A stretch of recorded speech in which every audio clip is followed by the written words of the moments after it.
bueno, igual que lo dije yo hace un momento, ¿no? Se van a aplicar casi idéntico, nada más hay que extender un poquito el proceso para cómo vamos a trabajar con impedancias y fasores. O ese es el único extensión en pocas palabras, ¿no?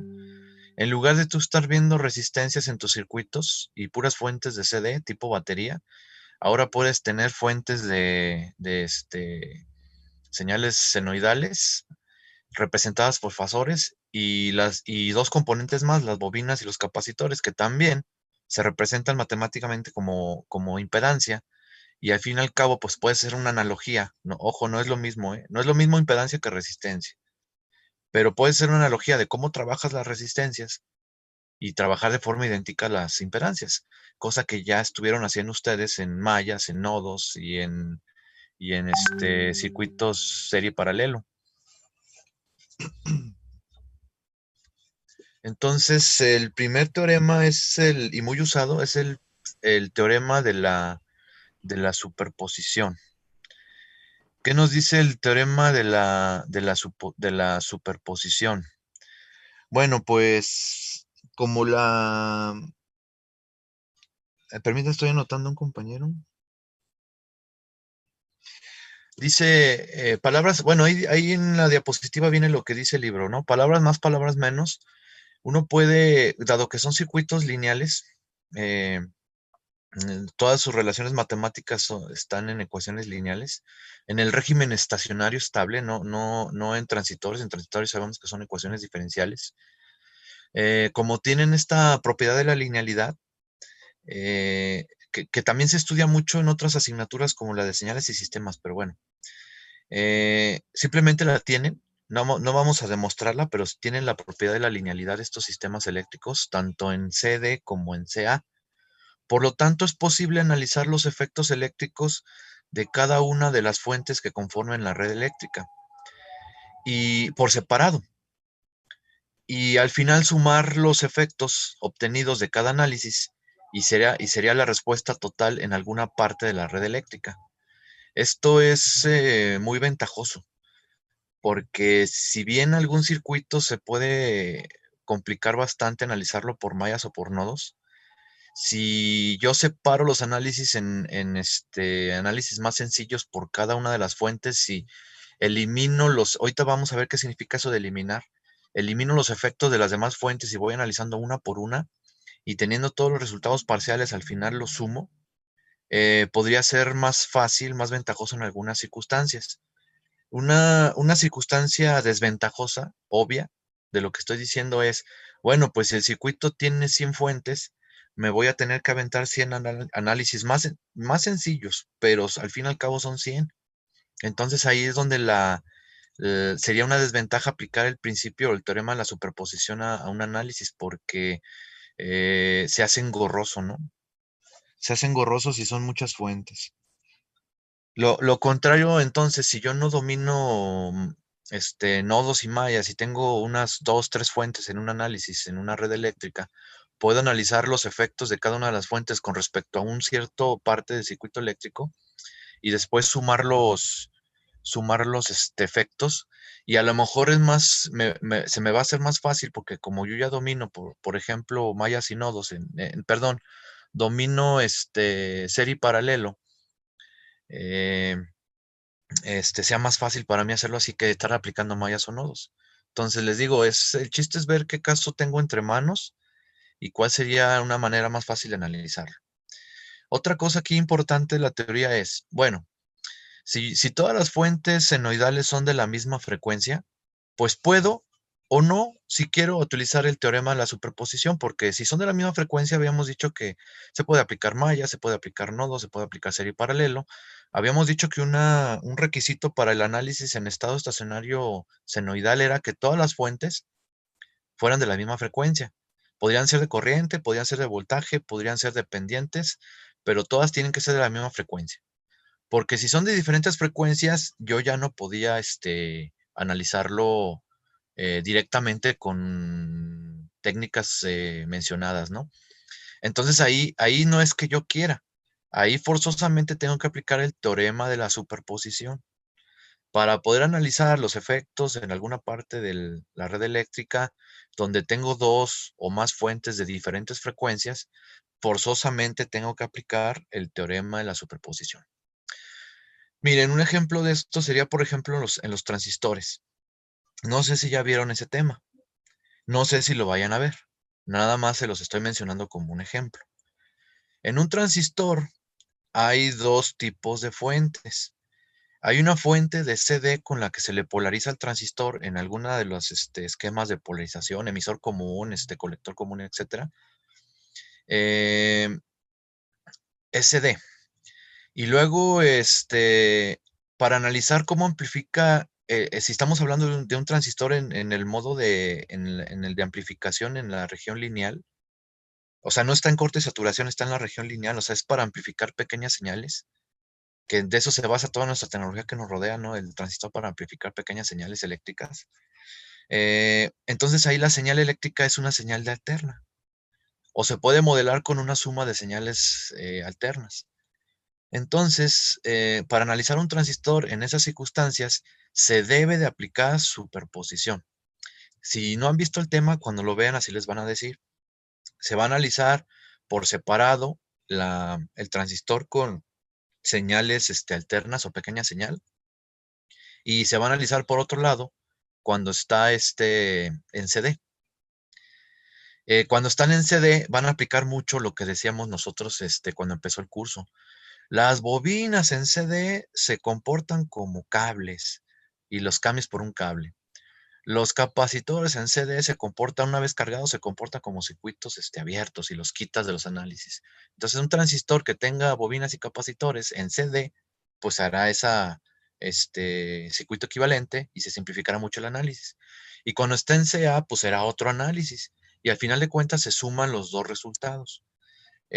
Bueno, pues se los platico mucho porque luego dicen los maestros de electrónica que uno no les enseña acá en circuitos eléctricos el teorema de la superposición. Pues ahí está. Sin más, de lo que es la cuestión teórica, podríamos ver un ejemplo para ver ahora el procedimiento.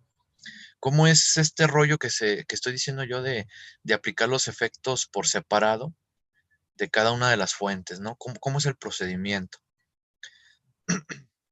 Algo de ello también estuvimos viendo en los circuitos de primer orden, pero no profundicé mucho, ¿no? Bueno, vamos viendo porque los teoremas se dicen así rápido, o sea, los enuncias, ya están demostrados los enuncias. Aquí nomás estoy diciendo que vamos a analizar circuitos si en la red eléctrica tiene, y no se puede simplificar serie y paralelo, tiene 4 fuentes, vamos a sacar 4 circuitos más sencillos independientes con respecto a lo que estamos analizando y al final sumar los efectos de esos 4 análisis. En pocas palabras, el método de la superposición. Se aplica así en CD y se va a aplicar así también en CA. Bueno, entonces vamos a poner un ejercicio que trae el libro. Tenemos aquí una red eléctrica que se podría simplificar. Yo nada más veo ahí en paralelo el capacitor con la resistencia de 10 ohms. Se podría simplificar en paralelo. Pero después de haber hecho esa simplificación, pues queda un circuito con nodos o con mallas, ¿no? No habría otra forma de resolverlo, ¿no? Pero, si se fijan, la fuente de corriente IS es una fuente de corriente de CD, no es de alterna. La fuente de voltaje sí es senoidal, es 10 coseno de 10t, pero la fuente de corriente es una fuente de corriente alterna.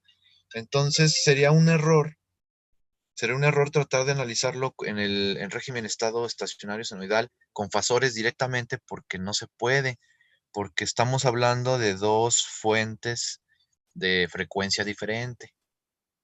Sí, me van a decir, oiga, pero pues la fuente de CD ni frecuencia tiene. Efectivamente, la frecuencia es igual a cero. La frecuencia en una fuente de CD, pues es cero.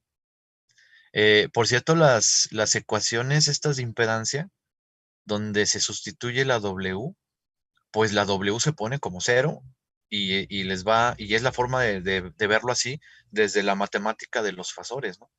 Entonces, pues la señal de corriente es una frecuencia cero. Total que son dos frecuencias diferentes y tampoco lo podría analizar yo por mallas o por nodos en régimen senoidal, no se puede. Son dos frecuencias diferentes. ¿Qué tengo que hacer aquí con estos casos? Aplicar el teorema de la superposición. Entonces dice, aplicando el principio de superposición, encuentre la corriente I, la que entrega la fuente de voltaje, para el circuito que se muestra en la figura. La fuente de tensión senoidal, 10 coseno de 10t. Ahí identificamos inmediatamente que la frecuencia este, es W es igual a 10. Dejen, pongo el puntero para rayar.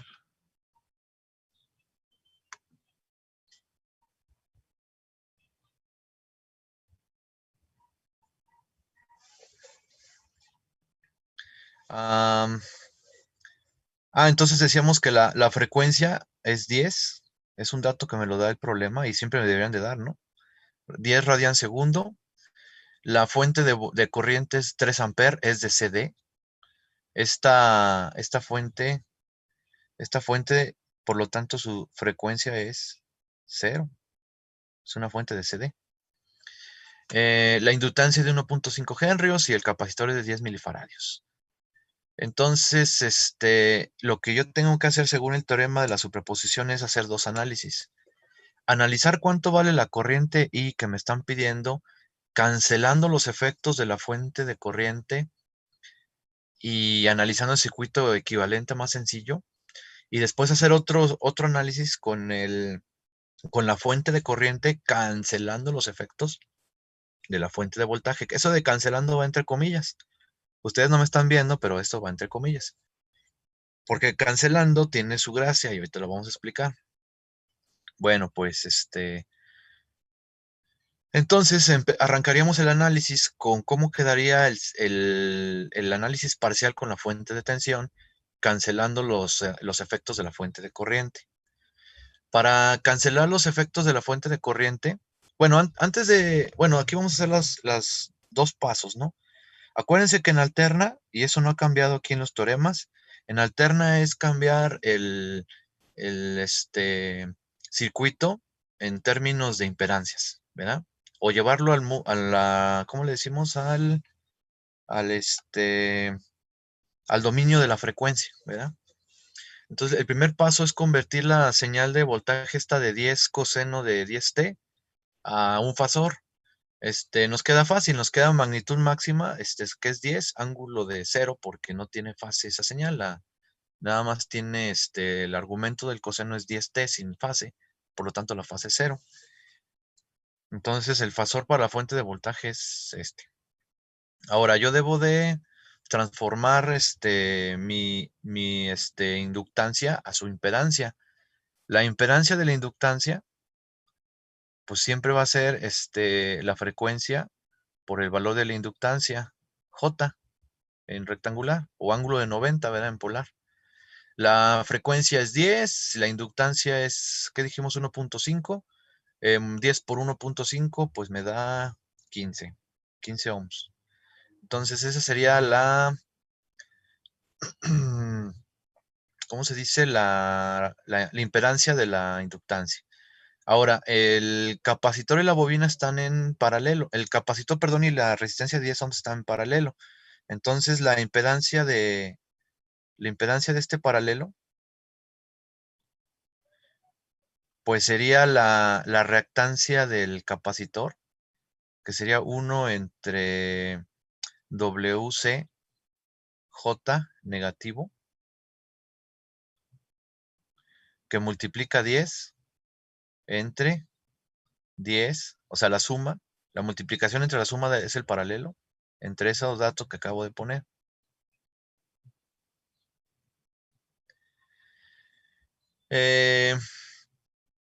Pues sustituyo lo que es W, que vale 10. Sustituyo lo que vale el capacitor, que es 10 milifaradios.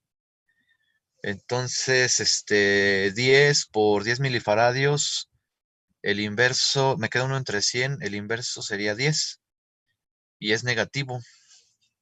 Estoy calculando nada más la reactancia del capacitor. Me queda menos J10. Ahora es menos J10 por 10 entre 10 menos J10, ¿verdad? Que es la expresión que puse yo arriba y que le llamé ZP. O sea, ya una vez calculada la impedancia del capacitor, pues ya puedo sacar este paralelo, ¿verdad? ZP. Entonces, hasta ahí sería la conversión al dominio de la frecuencia de los componentes que están. ¿Y qué pasó con la fuente? Porque si se fijan en los circuitos que están ahí ya no está dibujado. ¿Qué pasó con la fuente? Pues se tiene que cancelar los efectos de la fuente de corriente y dejar nada más la fuente de voltaje para hacer el primer análisis. ¿Cómo se cancelan las fuentes?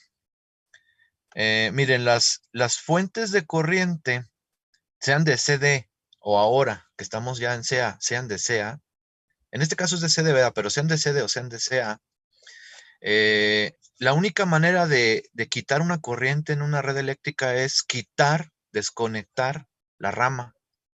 Entonces, para quitar una corriente, en este tipo de análisis se quita la fuente de corriente, se deja el circuito abierto. Eso está indicado en el circuito que están viendo ustedes en la figura. Para los puntos donde estaba conectada la fuente de corriente, para los puntos que estaban conectada a la fuente de corriente, pues se quita la fuente de corriente. Es la única manera de cancelar una fuente de corriente.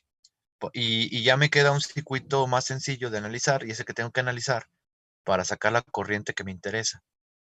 Sería uno de los pasos del teorema de la superposición para este análisis. Ahora bien, si fuera, cuando yo vaya a quitar una fuente de tensión, si este fuera el caso, porque es el siguiente paso de este ejercicio, dejar la fuente de corriente y cancelar la fuente de tensión. Las fuentes de tensión, la única manera de que no exista diferencia de potencial entre dos puntos es que sea el mismo punto. Por lo tanto, se pone un alambre. Las fuentes de tensión en el método de la superposición se cancelan. Y también en los teoremas de Thevenin, alguna vez lo mencionamos también en la unidad 1. Para cancelar los efectos de una fuente de voltaje, se debe de poner un cortocircuito. No significa que le pongas un alambre a la fuente de corriente real porque la vas a dañar. Significa que la quitas y te queda un circuito, te quedan dos puntos de donde estaba conectada la fuente. Ahí le vas a conectar un alambre. Sería la forma de eliminar los efectos de una fuente de tensión. ¿Por qué tanto explicación aquí con ustedes si no lo digo así rapidote? Pues porque es donde siempre se equivocan. Cuando empiezan a aplicar Thevenin, Norton y superposición, cuando tienen que cancelar alguna fuente, se equivocan en lo que estoy diciendo. O sea, si es fuente de tensión, se cambia por un cortocircuito. Si es fuente de corriente, se quita la fuente de corriente y se deja el circuito abierto. Algo pasa en las explicaciones, no asistieron a esta clase, no leyeron el libro de texto y por lo tanto queda eso mal entendido o entendido a medias. Y cuando están haciendo esto ustedes, o nada más se fijaron en cómo cancelaba los efectos de una fuente de tensión y nunca hicimos ejercicios con fuentes de corriente, por ejemplo, o no pusieron atención en esa parte y se confunden en qué se va a sustituir por un corto y qué se va a sustituir por un circuito abierto. Entonces, espero que no les pase, ¿sale? Entonces me queda un circuito equivalente serie paralelo. El último circuito a la derecha, abajo de la diapositiva, es un circuito que si bien es de alterna, pues es un circuito relativamente sencillo como los de la tarea, ¿no? Es la simplificación del capacitor y la resistencia de 10, pues me queda una sola impedancia. Y esa impedancia en serie con la otra impedancia, la de 5 ohms con J15, la de la bobina, pues es un circuito serie, ¿no? O sea, muy sencillo, ¿no? Ahora, ¿qué me están pidiendo? Porque a lo mejor me pedían un voltaje, a lo mejor me pedían una corriente. En este caso, a mí me estaban pidiendo la corriente que entrega la fuente. La corriente que entrega la fuente, ¿cómo la sacaríamos? No le puedo decir yo I. Ya ven que en el análisis original era I. No le voy a llamar I porque lo que estoy calculando es un análisis parcial. En muchos libros de texto le ponen el apóstrofe o le dicen la prima, ¿no? Dicen la I prima, o sea, del primer análisis, la IB' del segundo análisis, la I' del tercer análisis, o le pueden decir la I1, la I2, la I3, o sea, le dan un nombre simbólico, ¿no? Para distinguirla, que esa corriente que voy a sacar es una corriente parcial que voy a tener que sumar con otras corrientes por el teorema de la superposición. En este caso le llamaron I1, ¿no? ¿Cómo sacarían I1? Pues lo más sencillo aquí sería, ya una vez simplificada Z, obtenida ZP, pues la corriente I1 va a ser el voltaje total, el de la fuente, entre la impedancia total, que sería la suma de todas las impedancias porque están en serie. Sería la manera más rápida de sacar I1, ¿no? Entonces, esos cálculos están en la siguiente hoja. Déjenle cambio.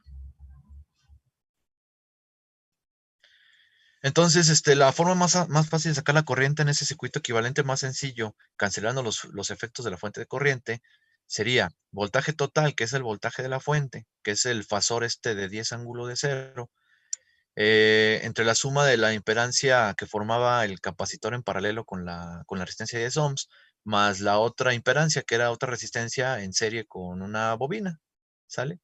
Entonces, sustituyendo valores,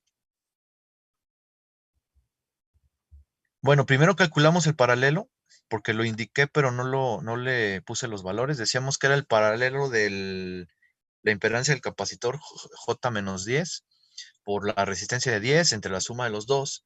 Me queda haciendo las operaciones 5 menos 5J. Eso se le suma a 5 más, creo que era 10J, y se divide ese resultado entre el fasor de voltaje. Entonces, el fasor de voltaje era 10 ángulo de cero. La 5 más J15 es la impedancia en serie de la resistencia de 5 con la bobina. Y la otra es el resultado del paralelo. Haciendo los cálculos correspondientes, me queda 10 perdón, entre raíz de 200, ángulo de menos 45. Ya puesto en formato polar, ¿no? Me brinco pasos igual que hacen en los libros, pero pues ya nomás es cuestión de meterlo aquí al MATLAB y corroborar los resultados, ¿no? Eh, en formato dominio del tiempo, sería esta corriente, pues sería una señal cosenoidal, cuya amplitud máxima pues es dividir 10 entre la raíz de 200, 0.71, coseno de 10t, o sea, se regresa otra vez la frecuencia original, y la fase ahora es menos 45. Se dice que está retrasado 45 grados a esta corriente con respecto a la referencia cero de mi señal coseno, la de la fuente, ¿verdad? Esta corriente es parcial y es la corriente que contribuye la fuente de tensión a la red eléctrica original, ¿no? Esto es interesante de analizarlo, ¿eh? No sé si ustedes alguna vez se han puesto a ver las cosas así. O sea, yo puedo tener una red eléctrica compleja como podría ser decía yo, la red telegráfica del siglo XIX, donde cada rato le agregaban más pedazos a la red y todo eso. ¿Cómo era su representación matemática para los análisis? Pues era una red compleja de fuentes, 100, 200 fuentes y interconexiones y resistencias entre todas ellas, ¿no? Las resistencias no era más que el modelado de los cables eléctricos, los postes y todo eso, ¿no? Eh, el especialista podría haber analizado por superposición cada una de las contribuciones de las fuentes, ¿no? Es lo que estamos diciendo ahorita. Claro que si son 100, pues a lo mejor aplica mejor nodos, ¿no? O mallas, que estarlo haciendo por superposición. Pero bueno, esto es lo que contribuye nada más la fuente de voltaje a la red eléctrica que estamos analizando. Habría que ver qué pasa ahora con la red eléctrica directa, cómo contribuye y cómo se le suma a esto o se le resta. Puede ser que se sume, puede ser que se reste, ¿verdad? Ya depende del resultado del análisis, ¿no? Pero bueno, hasta aquí el análisis 1 terminó. Vámonos al análisis 2 y último, porque pues nomás eran dos fuentes, ¿no? Para la fuente de corriente, como se le dice, ahora vuelvo a poner mi circuito original. Vuelvo a poner mi circuito original y cancelo los efectos de la fuente de voltaje y dejo la fuente de corriente y analizo lo que me quede. ¿Cómo cancelo la fuente de voltaje? Ya lo dije. Ahora, para quitar una diferencia potencial, quito la fuente y le pongo un alambre, un cortocircuito. De ahí viene el circuito superior izquierdo. Noten que ya no está la fuente de tensión, ¿no? Se eliminaron los efectos para dejar nada más la fuente de corriente. Ahora bien, como la frecuencia es cero, o sea, estamos hablando de CD, les decía yo que capacitores y bobinas en análisis de CD, ni les dicen eso cuando están en CD, porque todos se cambian a su equivalente eléctrico. ¿A qué equivale una bobina en CD? Después de que ya se cargó y pasó el transitorio, a un cortocircuito. Por eso en el circuito de la derecha ya no aparece. ¿A qué equivale? Ya, bueno, aparece como un alambre, ¿verdad? Y luego, ¿a qué equivale un capacitor cuando la frecuencia es cero? O sea, cuando estás en CD. Ah, pues a un circuito abierto, claro, una vez que se cargó. Aquí no nos interesa ver el proceso del transitorio, nos interesa el régimen estable o estacionario. Pues corresponde a un circuito abierto. Entonces la red eléctrica que nos queda es la de la derecha y es una red eléctrica muy sencilla con una fuente de corriente IS. Y debemos de calcular la corriente I2. Le llamamos I2 para no confundirla con la I1, pero es la misma corriente. Bueno, es la corriente en el mismo lugar. Entonces, la corriente que entregaba, la corriente que nos interesa de este segundo análisis es la corriente que circula por aquí, ¿verdad? Le vamos a llamar I2. Aquí está. Está indicada con ese sentido de circulación. Habría que ver los análisis si nos queda así o nos queda en sentido contrario. Si nos queda en sentido contrario, significaría en la discusión que teníamos ayer, ¿no? En un análisis de CD, indicar un sentido contrario en una corriente, pues significa cambiarle de signo, ¿verdad? Pero bueno, resolvamos el problema primero. Eh, si yo quiero expresar la fuente de corriente como un fasor, que no tiene mucho sentido, pero si la quiero expresar como un fasor, pues sería 3 ángulo de cero. Porque de todas maneras, ya habíamos dicho que en los fasores la frecuencia es un dato implícito o que no altera los resultados. Bueno, pues si la quisiera expresar como un fasor, pues ahí está. Pero no tiene caso expresarla como un fasor, ¿verdad? Porque como podemos, las componentes de la red eléctrica son resistencias, son datos reales, pues no tiene mucho caso, ¿no? Entonces simplemente mi fuente es de 3 amperes, ¿no? ¿Cómo lo resolverían el problema para sacar I2? Hay muchas maneras. Habría gente que saca el paralelo de 5 con 10 para sacar una sola resistencia y luego saca el voltaje. Ya teniendo resistencia y corriente en el circuito, puede sacar el voltaje entre este punto y este punto, ¿verdad? Y con ese voltaje, calcular la corriente en la resistencia de 5 ohms y sería la corriente que ando buscando. Pero son 2 pasos. Otra manera de hacerlo, y creo que es la que está en el libro, es un divisor de tensión que sería la más eficiente porque me ahorra pasos, ¿no? ¿Cómo sería el divisor de tensión aquí? Bueno, pues I2. No sé si van a preguntar algo. I2 sería la corriente total, o sea, IS, por la resistencia que no me interesa. Fíjense, por la que no me interesa, porque es un divisor de corriente, no de voltaje. Por la que no me interesa, entre la suma de las resistencias que forman el paralelo. De golpe se saca I2 en un solo cálculo. Ahora bien, esa corriente que yo acabo de calcular, ¿en qué sentido va? Esa corriente la empuja, la corriente la empuja a la fuente desde acá. Ahorita se conecta. Bueno, pero vamos a continuar. Entonces, si se fijan la corriente que empuja la fuente, eh, llega al nodo y baja por la resistencia de 10 ohms y baja por la resistencia de 5 ohms o va de derecha a izquierda, como lo quieran ver.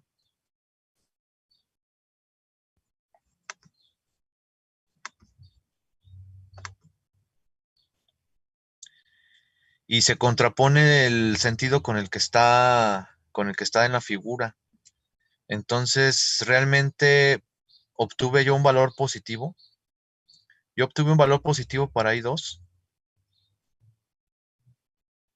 pero mi valor, decíamos que realmente uno expresa completamente una corriente con su magnitud y su dirección. Igual que un voltaje se expresa completamente con su magnitud y su polaridad. Entonces yo el resultado que obtuve es que la corriente va de derecha a izquierda en la resistencia de 5 ohm y el positivo está de este lado, ¿verdad?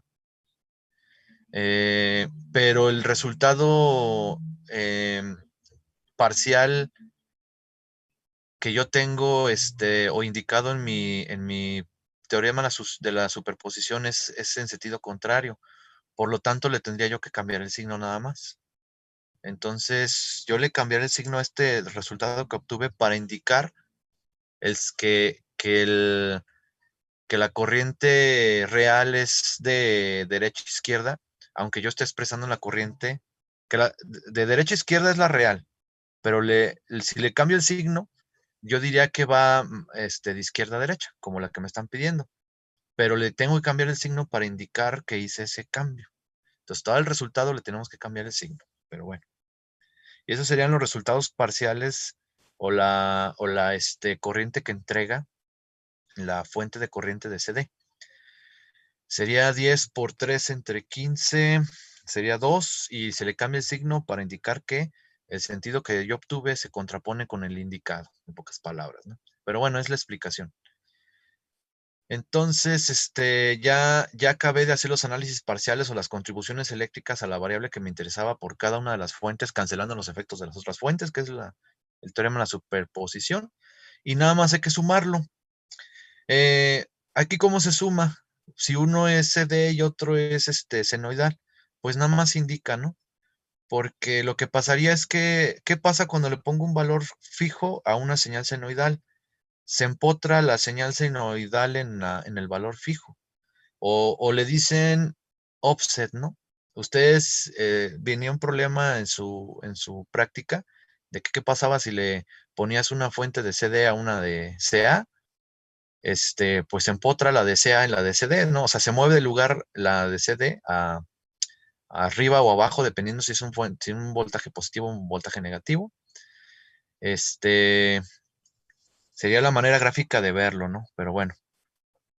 Entonces, la manera matemática de expresarlo sería indicar nada más la resta, ¿no? 0.71 coseno de 10t menos 45 es la contribución de la fuente de corriente de alterna, y menos 2 amperes es la contribución de la fuente, perdón, la otra de la fuente de voltaje, y los menos 2 amperes es la fuente de corriente.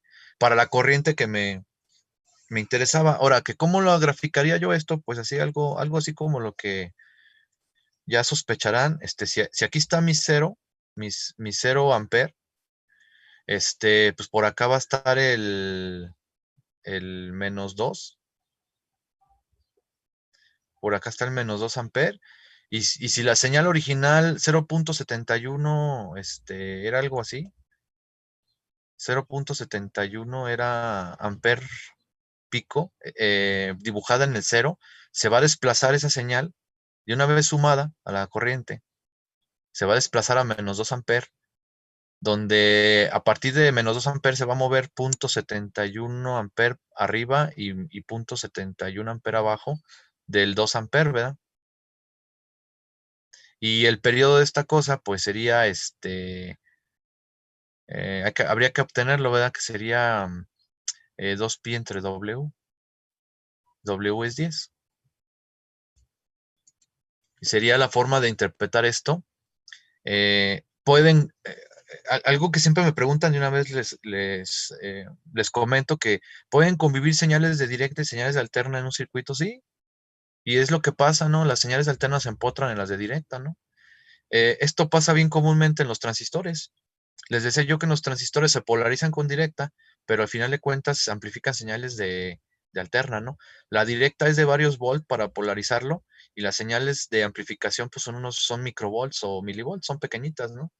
Son de señales eléctricas de radio en el aire a que llegan a una antena y de ahí se amplifican por varias etapas de transistores hasta que se convierten otra vez en audio, que es lo que escuchamos nosotros. Hablando de un radio de estos de voz, ¿no? Pero también se puede transmitir imagen y últimamente ya hasta internet y computadoras y celulares y todo eso. Así funciona este mundo y tienen fuentes de directa y fuentes de alterna. Claro que las de alterna, en el caso de toda la tecnología que mencioné, pues son pequeñitas, ¿no? Comparadas con las de CD. Ahora, en aplicaciones de alterna de alta potencia, o sea, de generadores de energía de Comisión Federal de Electricidad, plantas termoeléctricas, hidroeléctricas, todo ese rollo, la que es bien grande es la de alterna, ¿no? La de alterna es de kilowatts de potencia, ¿no? O sea, de miles de volts y cientos de amperes, ¿no? Si no es que hasta cientos de miles de volts y decenas de miles de amperes, ¿no? Pero de que pueden convivir las dos fuentes, pueden convivir. Entonces, lo que estábamos viendo, a pesar de que era un ejemplo así como muy eh, hipotético, pues bien puede representar matemáticamente un transistor. Nada más que pues aquí no les podemos decir eso. Y aquí lo que estamos interesados es que aprendan las técnicas de análisis, ¿no? Profe, Bueno, ¿alguna duda? Adelante. este, al final tomamos el sentido de la corriente, bueno, como el de la senoidal va de izquierda a derecha, lo tomamos ese sentido positivo y al final decidimos tomar la otra negativa. ¿Y qué pasa si las tomamos al revés? Mm, No, o sea, las tienes que tomar como te da tu análisis. Aquí en la gráfica yo tengo un error. En la gráfica estoy graficando una señal cosenoidal, ¿verdad? Entonces mi señal cosenoidal, aquí sería mi cero, ¿no? Mi cero en tiempo, ¿no? Ese sería el cero en tiempo. Porque una señal cosenoidal pues empieza en el punto máximo y eso, y de ahí para abajo, ¿no? Em, para sumarle los -2, le agarrarías el valor máximo, o sea, el 0.71, y le restarías el -2. Pues, ¿qué te va a quedar? Pues te va a quedar este punto, ¿verdad? Te fijas, te va a quedar el -2 menos 0.71, te va a quedar este valor. O sea, como 1.29, ¿no? Aquí sería 1.29 la gráfica, ¿no? Menos 1.29, porque es -2 más 0.71 menos 1.29. O sea, yo dejo los polaridades tal cual me dieron los análisis. Los análisis me dieron, en el caso de la de alterna, me dio que para expresar la corriente de izquierda a derecha como un fasor, o sea, no le estoy cambiando ahí el sentido, o sea, ahí uno me quedó de izquierda a derecha como un fasor cuya representación ya en el dominio del tiempo, pues es 0.71 coseno de 10 t menos 45. Y el análisis 2 me dio la corriente de CD de derecha a izquierda.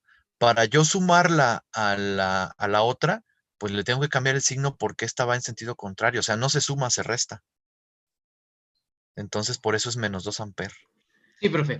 Y por ejemplo, si yo decidiera que mi sentido positivo fuera el de la corriente bueno, el de la fuente de corriente de derecha a izquierda, entonces sería el 2 amper menos la función senoidal. Mm, sí, pero sí, eso sí tú lo decides, porque aquí no te dan chance de decidirlo porque te lo indican.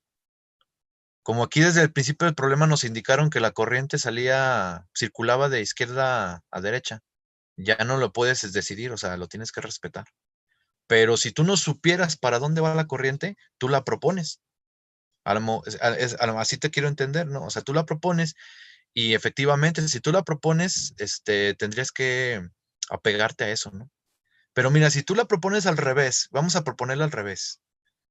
Cuando hagas el análisis de la fuente de tensión, te va a quedar negativa, porque la corriente real ahí circula o le empuja la fuente de izquierda a derecha. Tú lo estás proponiendo de derecha a izquierda, pero la corriente de ese análisis te va a dar negativa.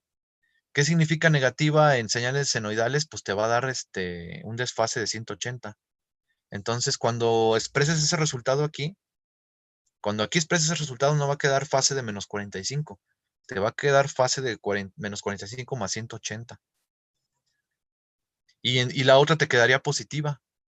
Entonces la suma sería 0.71 coseno de 10t menos 45 más 180 más 2.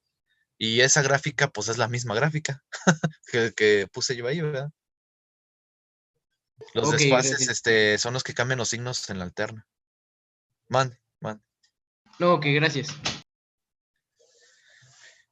Hablar de polaridad en alterna no es hablar de nada más cambiarle el signo al valor de la amplitud, ¿eh? No, estoy hablando más bien de cambiar fases. Cosa que está también así como difícil de cachar en un principio. Decía yo en la clase anterior, multipliquen por -1 un fasor, ya sea magnitud, ángulo o parte real, parte imaginaria, y van a ver que les quedan los mismos valores, excepto porque cambian la fase 180 grados. Por ejemplo, y bueno, y gráficamente, ¿qué estoy diciendo? Si yo tengo aquí una función coseno, si quiero el negativo, sería algo así, ¿no? Ah, pero si me llevo esta señal y la muevo 180 grados, si de aquí para acá son de 180 hasta aquí son 360, ¿verdad? Aquí son 180 grados. Si esta señal la muevo 180 grados para allá, pues se hace la de allá arriba. Entonces, el negativo en las señales de senoidales es desplazar 180 grados, no andar cambiándole el signo a la magnitud. O sea, yo nunca he visto señales senoidales o cosenoidales de corriente de voltaje que le pongan aquí un menos, porque confunde. Lo primero que tienes que hacer es convertir este menos 0.71 coseno a un coseno sin signo. Habíamos dicho que los fasores se sacan con cosenos positivos, ¿verdad? Y lo que te va a pasar es que le vas a quitar este signo y le vas a aumentar aquí la fase, ¿no? A 180. Aguas con los problemas que traigan un menos acá. Y por eso hicieron ejercicios de tarea donde venía a hacer comparaciones, sumas o algo entre las señales. Lo primero que debes hacer es ponerlas en los mismos términos. Si vas a sumar dos señales, que los dos sean cosenos positivos, por ejemplo, o que los dos sean senos positivos. No es común andar haciendo sumas de cosenos y senos donde alguno de ellos tiene un signo negativo en el valor máximo porque no te va a dar resultado para empezar. Y interpretarlo menos, ¿no? También en la tarea, ahorita que me acordé, muchos tienen en la tarea que se pueden sumar dos señales con frecuencias diferentes, nomás sumando magnitudes y sumando fases. No es del todo correcto, ¿eh? Por eso se les pedía utilizar identidades trigonométricas para llevar a las formas cosenoidales a un mismo tipo. Estoy diciendo el proceso en palabras, ¿no? Cuando vas a sumar dos señales, te debes de asegurar, y si no están así, cambiarlas a través de identidades a un mismo tipo. Ya sea que las dos sean cosenos positivos o que las dos sean senos positivos, y ya después ponerte a ver si las vas a sumar, si las vas a multiplicar, o si nomás quieres ver la fase entre una y otra. Y no está tan fácil nada más decir la suma de dos señales cosenoidales, senoidales es la suma de las magnitudes y la suma de las fases. No, no, no, no, no. Claro que más fácil sería cambiarlo a fasor directo. Lo cambias a fasor y lo sumas en rectangular y así sí llegas al resultado rápido. Y te vas a dar cuenta que no es así de fácil. Nada más sumar fases y sumar. Los que hicieron la tarea así, investiguenle más, corrijan eso. Si bien no se los puse mal, sí les mandé retroalimentación a la plataforma porque pues cuando les ponga el reactivo en el examen, si no me hicieron caso, pues les va a salir mal. Bueno, entonces, ¿alguna otra duda? Pasaríamos a ver en el tiempo que nos queda, a ver qué tanto le avanzamos al teorema de Thevenin.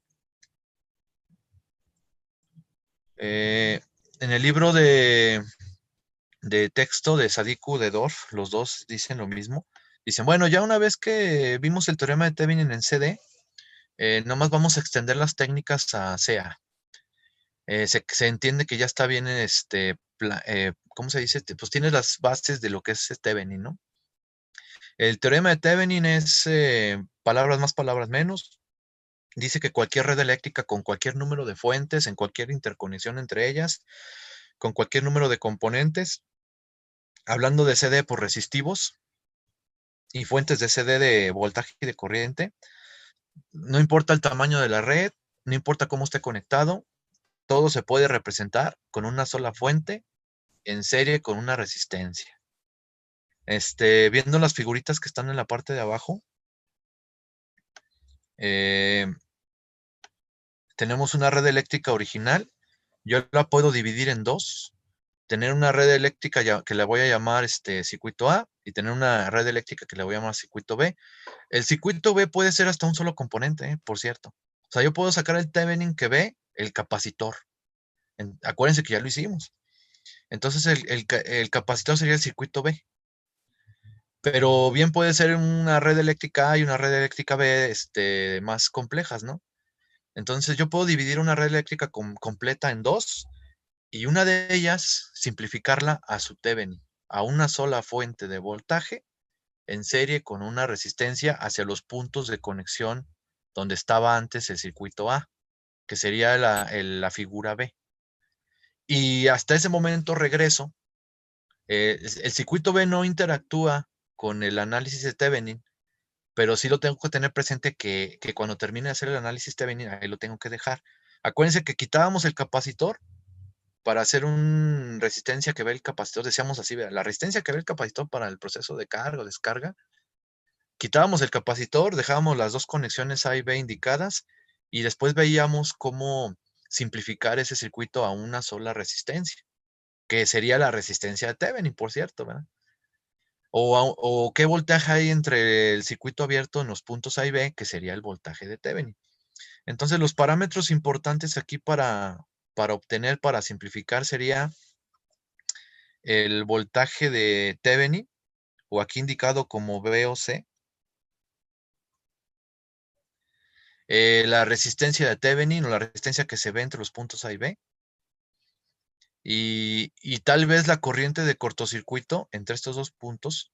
Miren, si no está fácil, sacar la resistencia de Thevenin, por alguna razón, por ejemplo, una fuente dependiente que tenga yo ahí, entonces yo sacaría el voltaje entre los dos puntos y la corriente que circula en cortocircuito entre los dos puntos, y si aplico la ley de Ohm, pues sacaría la resistencia.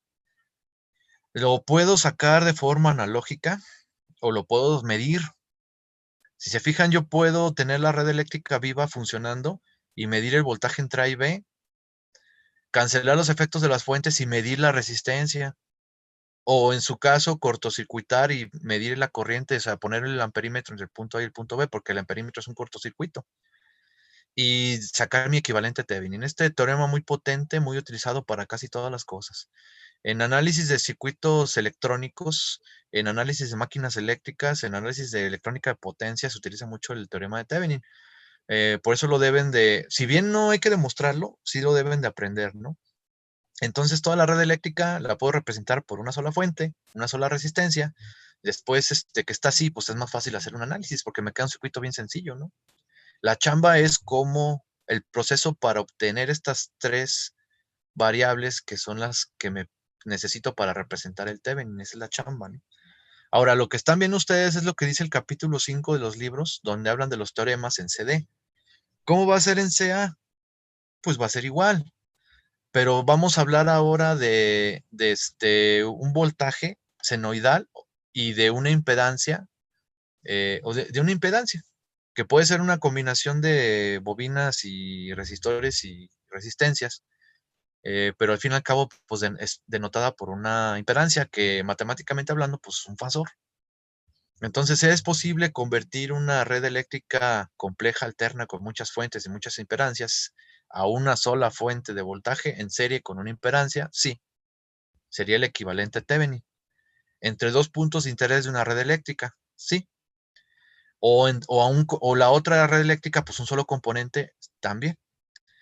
Y el equivalente de Norton, ya aquí no echan mucho rollo sobre el Norton, ¿no? Nada más te dicen, pues el equivalente de Norton es todo el rollo que dije, pero el equivalente sería una fuente de corriente en paralelo con una resistencia, hablando de CD.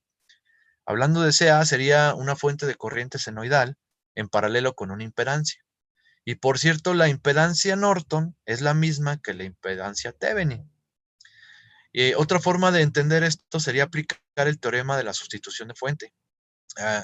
Hay un teorema que dice que es posible convertir una fuente de tensión en serie con una impedancia, una resistencia, a una fuente, a una fuente equivalente de corriente con la impedancia que estaba en serie, ahora va a ser en paralelo. Por lo tanto, si ustedes sacan la impedancia Thevenin, pues realmente están también sacando la impedancia Norton. ¿Y cómo convertirás esto con la ley de Ohm, no? Sabemos que voltaje es corriente por resistencia. O sea, si yo tengo el equivalente Norton, multiplico la corriente por la impedancia y me va a dar el voltaje Thevenin. Y la impedancia se deja igual, nada más que se conecta ahora en serie. Si tengo el voltaje Thevenin y lo quiero convertir a equivalente Norton, pues divido el voltaje Thevenin entre la impedancia Norton, que es la ley de Ohm, y me daría la corriente Norton. Y la impedancia Thevenin, pues es la misma que impedancia Norton, nomás que ahora la conecto en paralelo. Entonces, yo voy a explicar cómo se saca el equivalente Thevenin.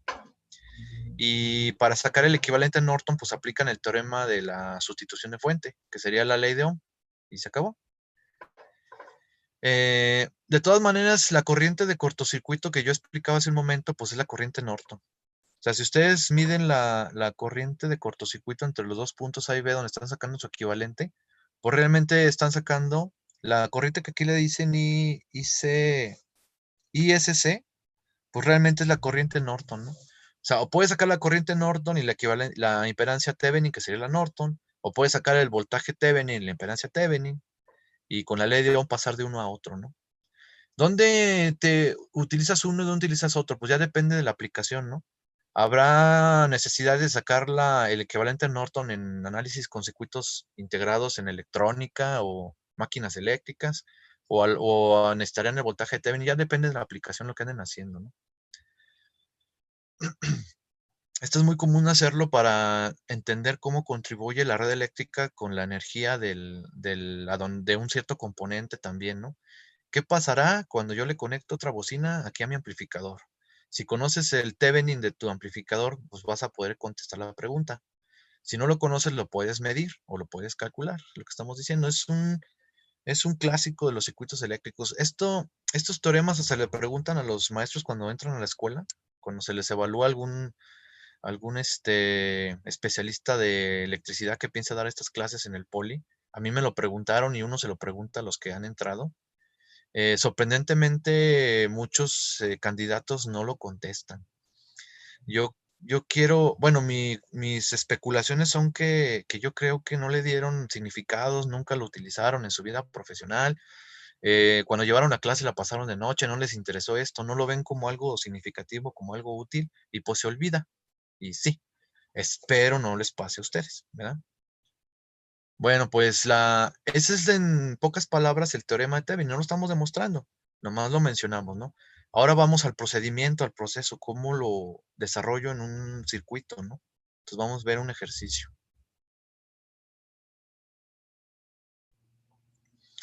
Esta es una clásica red que ve uno mucho en sensores. No sé si ya estén llevando esa clase, creo que sí, o la van a llevar el siguiente semestre. Sensores y acondicionamiento de señal. ¿Cómo amplifico yo una señal de un sensor que entrega muy poquito voltaje, milivolts? Un sensor de tipo resistivo, que significa que es un sensor que varía su resistencia conforme lo que está midiendo. Hay sensores para luz, para temperatura, para presión, para fuerza, todos son resistivos. Significa que las magnitudes físicas que mencioné las transforman a cambios de resistencia. Luego el cambio de resistencia se pone en un puente de Wheatstone, como se llama este circuito. Acuérdense, es un rombo. Lo van a utilizar más adelante. Un puente de Wheatstone se pone en una de las ramas. Entonces los cambios de resistencia van a provocar un cambio de voltaje entre las tensiones indicadas ahí, A y B. Y eso pues me va a servir a mí para medirlo y llevarlo a un circuito de control para hacer algo con esa magnitud física, ¿no? Pero bueno, me estoy adelantando dando aplicaciones para que les interesen estas cosas, ¿no? Supongamos que simplemente es un circuito eléctrico y nos piden el equivalente Thevenin, o sea, ¿Cómo ve algo que yo voy a conectar entre A y B? ¿Cómo ve a la red eléctrica? ¿Qué va a hacer con él eléctricamente hablando, no? ¿Qué voltaje hay ahí? ¿Qué capacidad energética tiene el circuito para que yo me conecte ahí y no altere mucho la red, no? Eh, Así como está, pues no se puede saber. O sea, así como está, ustedes saben cómo se distribuye la corriente, el voltaje, en los componentes que están y uno más que vaya a conectar yo entre A y B, pues no se puede responder fácilmente, ¿no? Incluso las ramas son diferentes, ¿no?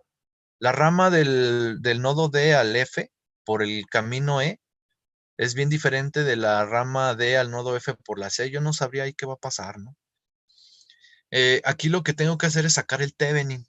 Si yo saco el Thevenin y simplifico ese circuito a una sola fuente con una sola resistencia, yo ya podría decir que si le conecto esta resistencia a través de un divisor de tensión, ¿cómo modificaría yo el voltaje de esa red eléctrica? Si lo modifico mucho, si no lo modifico mucho, pero hasta que lo simplifique. Bueno, ¿qué dice la técnica? Eh, puedes empezar por sacar el voltaje Thevenin, que sería, resuelve la red eléctrica tal cual está y dime qué voltaje hay entre el nodo E y el nodo C o entre los puntos A y B. Dime qué voltaje hay ahí y ese sería el voltaje Thevenin. O el voltaje de circuito abierto, sería el voltaje Thevenin. Eh, elimina los efectos de la fuente de tensión. Regresándome a lo que expliqué de superposición, pues sería cambiarla por un cortocircuito y mide qué impedancia hay entre A y B. Te queda un circuito serie paralelo con puras impedancias. ¿Qué impedancia hay entre A y B? Mídela, sería tu impedancia Thevenin, o calcúlala, ¿no? Si sería de ejercicio en el cuaderno analítico, pues calcúlala, ¿no? Entonces, creo que en el libro de texto empezaron por lo de la impedancia, ¿no? Entonces, para cancelar los efectos de la fuente de tensión, como es una fuente de tensión, se cambia por un cortocircuito. Bueno, otra cosa es, si no está el paso hecho, es cambiar las bobinas y capacitores al dominio de la frecuencia, pero ya está hecho la chamba, ¿no? Entonces, para sacar la impedancia Thevenin, en este caso, y en cualquier caso, apréndanse el procedimiento, no se aprendan el problema, después se los cambian y van a decir que no sabían. El procedimiento es, como es una fuente de voltaje, la cambio por un corto, sobres, ahí está ya el circuito. Para muchos no es evidente, que al poner yo un alambre aquí yo puse un alambre, estoy haciendo que este punto, el D, sea igual que el punto de acá abajo, el F. O sea, si yo pongo un alambrote aquí, lo que estoy haciendo es que es el mismo punto. Ah, chis, ¿cómo está eso? Sí. Es como doblar el circuito por esta línea imaginaria. Si pongo una línea imaginaria aquí, doblo el circuito y conecto el punto D con el F por el alambrote. ¿Qué voy a tener?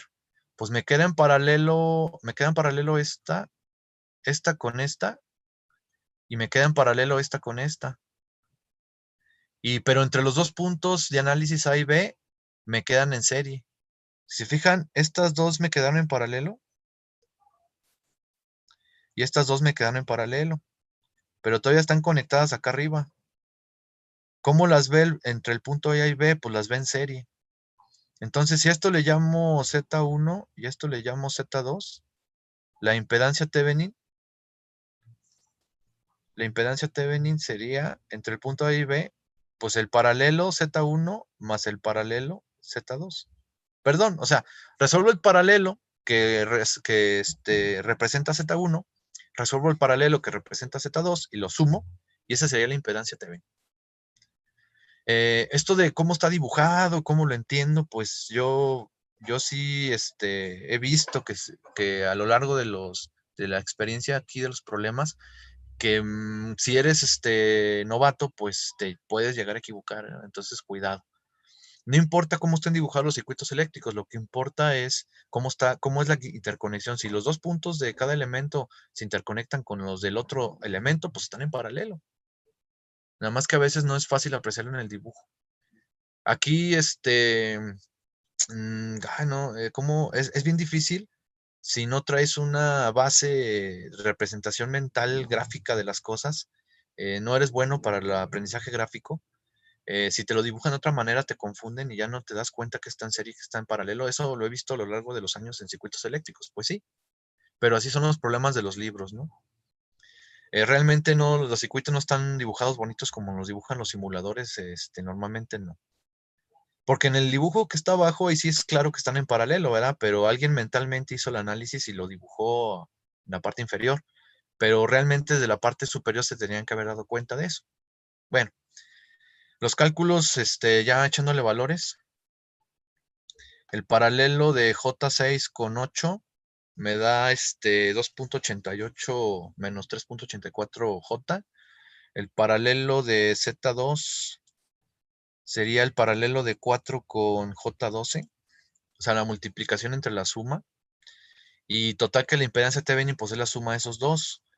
Suma de partes reales, ya estando rectangular, pues me da como 6 y feria. Y suma de las partes imaginarias, una es positiva y una negativa, más bien en la resta. Y la negativa es más grande, entonces me va a quedar negativo, me va a quedar menos 2.64. En general, así se sacaría la impedancia Thevenin de cualquier caso. Aquí de golpe se cancelan los efectos de todas las fuentes. Si son 3, 4, se cancelan los efectos de las 3, 4. Si dos eran de voltaje, pues se cambian por cortos. Si dos eran de corriente, se cambian por circuitos abiertos. Y la red que te queda siempre va a ser una red serie paralelo. En este caso, en alterna con impedancias. Si fuera CD, con puras resistencias. Simplifica serie paralelo hasta llegar a una sola impedancia, sería la impedancia Thevenin. Ese es el proceso en general. Y el voltaje Thevenin, regresamos a la red original y sacamos el voltaje entre A y B. Pregunta, ¿cómo le harían ustedes? Porque hay muchas maneras de hacerlo. Miren, una manera de hacerlo sería sacar el voltaje en este punto. Noten que la fuente de voltaje está conectada en paralelo a esta rama. Toda esta rama, pues está polarizada con la fuente y también toda esta rama. Yo no intentaría simplificar las ramas porque a mí lo que me interesa es el voltaje entre A y B. ¿Yo qué ganaría con simplificar las ramas a una sola si pierdo de vista lo que yo estoy buscando, que es el voltaje entre el punto A y el punto B? No me conviene simplificar. Lo que yo estaba viendo es sacar el voltaje le voy a llamar BX, no, le voy a llamar BE y a este le voy a llamar BC. Por divisores de tensión yo puedo sacar BE y luego BC y luego hacer la resta, ¿no? Se supone que como está indicado en la figura y respetando lo que está en la figura, como me decían, yo podía proponer la polaridad del voltaje Thevenin, y sí la puedo proponer, pero en este caso no la puedes proponer porque ya está indicada. Dice ahí que el punto A o el BE es más positivo que el punto B o BC. Entonces el resultado después de aplicar dos divisores de tensión, sería BE menos BC, porque B es mayor que BC, y ya obtendría el voltaje entre A y B. Esa es una manera de hacerlo. Otra manera de hacerlo sería con una ley de Kirchhoff, y es como está hecho en el libro, ¿no? Sacas la corriente que baja por esta rama, le llamaron I1, sacas la corriente I2 que baja por esta rama, ¿verdad? Con esas corrientes puedes sacar la tensión aquí. La tensión en el capacitor de 6, J6 menos J6 sería más menos aquí. Y la tensión en la resistencia de 4 ohms sería más menos aquí. ¿Cómo la sacaría? Pues multiplicando la corriente I2 por la resistencia me daría esa tensión. Y aquí me daría esta tensión multiplicando I1 por la impedancia del capacitor. Y la única tensión que desconozco en un lazo cerrado sería el voltaje Thevenin. ¿Qué lazo cerrado estoy hablando? Dibujándolo en sentido horario, el lazo cerrado podría ser este.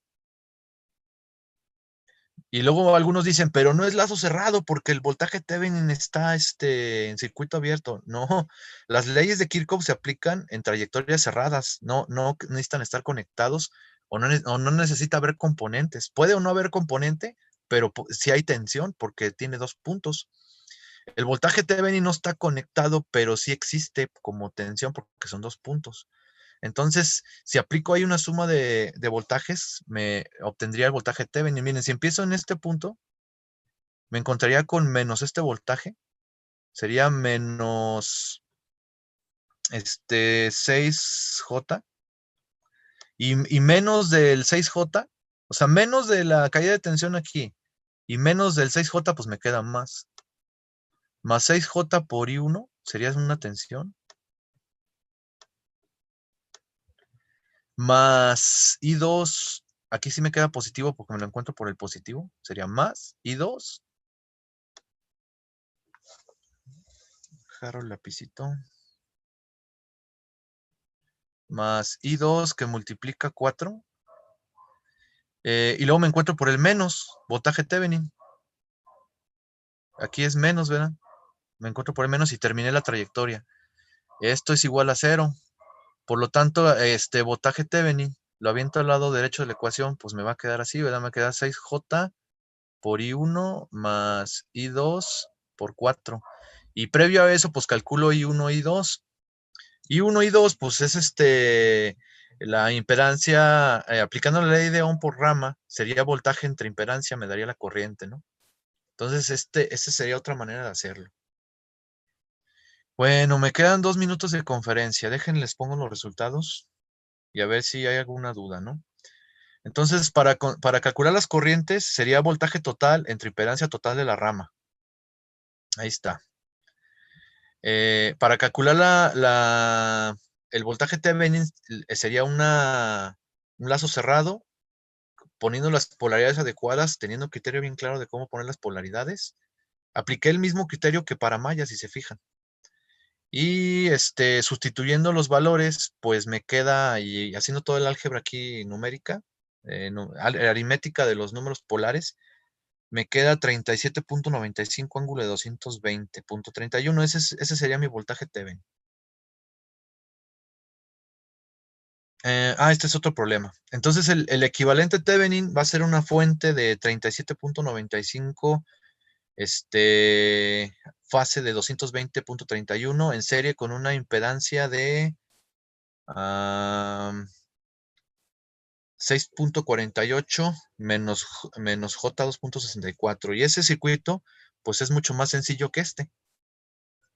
O sea, reduje todo este circuito a una sola fuente senoidal con el voltaje Thevenin en serie con una impedancia, con la impedancia Thevenin al punto A, al punto B. Ahora que si voy a conectar aquí otra cosa,